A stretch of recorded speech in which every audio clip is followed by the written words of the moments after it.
So Cisco Umbrella is a security offered service which around recursive DNS, which I can add enforcement around it, both for security controls and content filtering as well, two capabilities. What we're adding is that we just announced to our SIG platform, which is Secure Internet Gateway, is we have something called an intelligent proxy.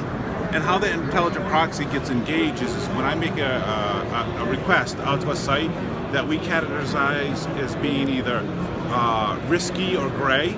A good example would be like Reddit.com. It has both good and bad content up there, right? Yeah. So I make a request up to Reddit.com. Instead of giving you the IP address of Reddit.com, we give you one of the IP addresses of our proxies in the cloud.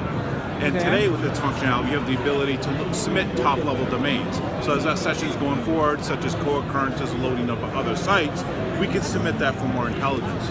What we've added additionally to it with the announcement is the ability to do virus scanning inside of that intelligent proxy. Also the ability to submit Cisco AMP file hashes up to the actual AMP database in the cloud. So do we know about the hash? Is there something malicious about it? What we'll be adding later is the ability to submit files up to the actual threat grid.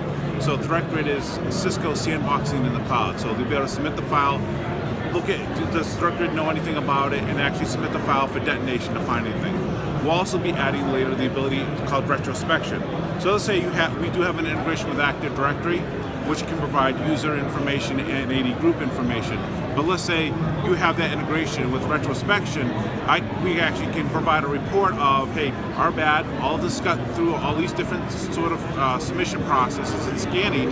We can provide that user who actually might have had access to that file and give you that report so you could go do some remediation in that particular system. Yeah.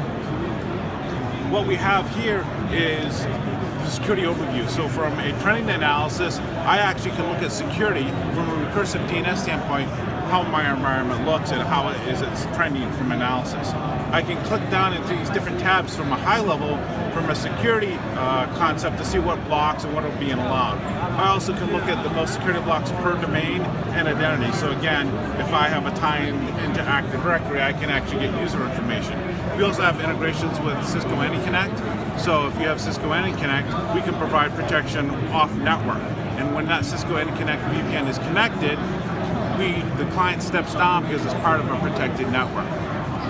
What about the umbrella on the ISR? Can you have Yep. So we have an integration with the ISR. So we actually, from that perspective, go into that. We actually have, if I click on identities, we have network devices. So the ISR would actually plug in as a network device, and each one of these identities can have their own unique policy associated with them. Okay. We also have integrations with firepower firewalls. So with the ACs have the firepower services. What's great with that integration is Umbrella has a protection API. So let's say there's a local attack to your environment.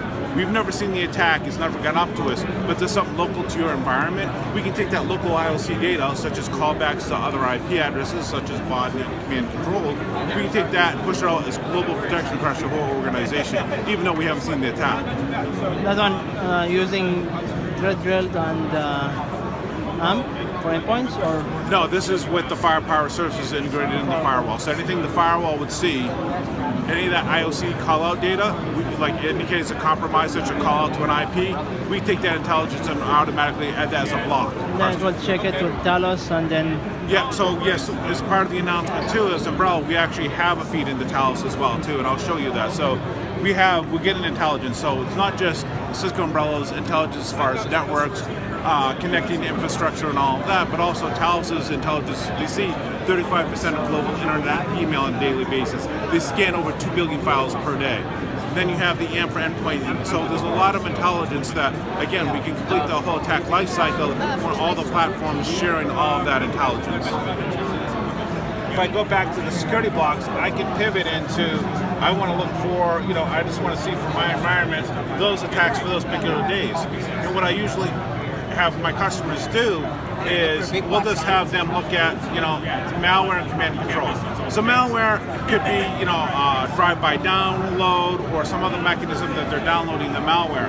it's not too much of a concern, especially because you might have compensating controls. But if you have something that you can do a correlation between a user where they access that malware sample, and then you see sort of command and control going out, that might be some correlation points. But if we just look at the command and control, I can pivot into that and look at different. Let's say I'll pick this malware scene. I can pick into this and get more intelligence. So as I pivot from a high level to a low level, I can get further information. I can do a correlation between the number of requests your organization's made and what it looks compared to the global amount of traffic. So if it's a higher percentage locally compared to global, then I can say that's a targeted attack against my organization. And then to add more visibility control, let's say I did an integration with Active Directory, I think and say, you know what, towards the end of the month, after hours, these people in accounts payable are being targeted, right? So you can actually do that sort of correlation between the local and the global. I can then pivot into Investigate. Investigate's our intelligence product. It's really behind why Umbrella blocks what it does. So if I go into this, I actually can get further information intelligence of why is this being blocked? I have such information as DNS spike rank. I can also click on such as the IP. So if I click on the IP address, I can get further information. As you can see, there's a lot of malicious activity going with this IP. I also, as I talked about earlier, the integration with Cisco AM Threat Grid. So again, we complete that whole attack lifecycle. We ask Threat Grid, what do you have as far as files? They say, okay, we know that this network has been delivering these files, so I actually can pivot into this and look at further file intelligence, such as system utexes that are being created, file processes created. Is it creating an entry to start up with a registry? I can look at those sort of things, and also too, we have the intelligence as far as all the different IOC data that it calls out to. So again, that was Umbrella, and this is the Investigate, and this is the intelligence behind Umbrella. And then as far as, again, as we talked real quickly, it's really straightforward as far as creating policies around these.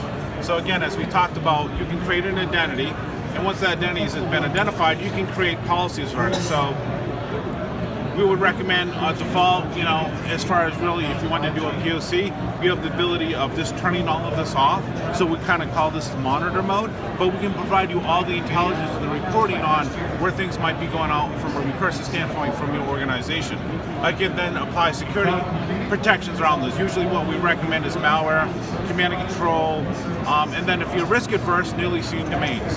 So let's say we talk about the example of WannaCry, right? They had that kill chain domain. Once it was registered with an IP address, what's interesting, the researcher who found that was actually a user of Investigate. So once you realized that it wasn't being registered, if you were using our product and you had enabled newly seen domains, you would have been protected against that. Because WannaCry was just looking for a response. Negative or positive, it was just looking for a response. And then we also have integrations, as I talked about, we have the firewall and also Threat Grid as well. Cisco AM Threat Grid as well. This one is can it do web filtering? Yes, so it does have the ability. So again, the solution is, what's great about this is we have 60 categories that you can apply categorization to. And again, it's beyond 80 and 443. Because recursive DNS is any port, any protocol, any application. So you can be filtering on this. So if you're just doing basic filtering, we can definitely replace a proxy and actually provide you better and more protection and coverage because we're looking at that whole range. Because anytime you go out to the internet, your first thing is what? I need to resolve how to get to that host, right? In terms of licensing, do we need to have it over per user, or can we have it on the ISR? So it depends on there's different packages. So the ISR could be like a branch offering, but each one of those different packages has different features. What about if we have it in the headquarters? I'm sorry? If we have it in the HQ, yep. Okay, but on the ISR, not per user. Yep. So it would be usually it's per user, per connected user that has access to the internet. Okay. And that's how we license them. The reason we do that is because you as a user, you can have 10 devices, right? Your phone, your tablet, so that's how we license that. So the user protects it inside and outside the network? Yes, so we have, what I was talking about, we have the ability with the integration with AnyConnect, but also if without AnyConnect. Yes, we have it. We have we have the integration with AnyConnect, but also we have a standalone enterprise roaming client. Yeah. So if I go here, click on identities, I can click on roam computers, and then I have support for Windows, Mac OS, and then the integration. We also announced today, well actually not today, but yesterday, the integration with iOS. This is going to be a Cisco AMP client that be pushed to iPhones, so we'll be part of that as well too. Okay. Cisco AMP or Cisco Umbrella? Cisco Umbrella will be part of the AMP push out as part of the module. Yeah, they're pushing an AMP client for the actual phones as well. So. Okay. Great. So. Thanks a lot. No problem. Anytime. And Peter,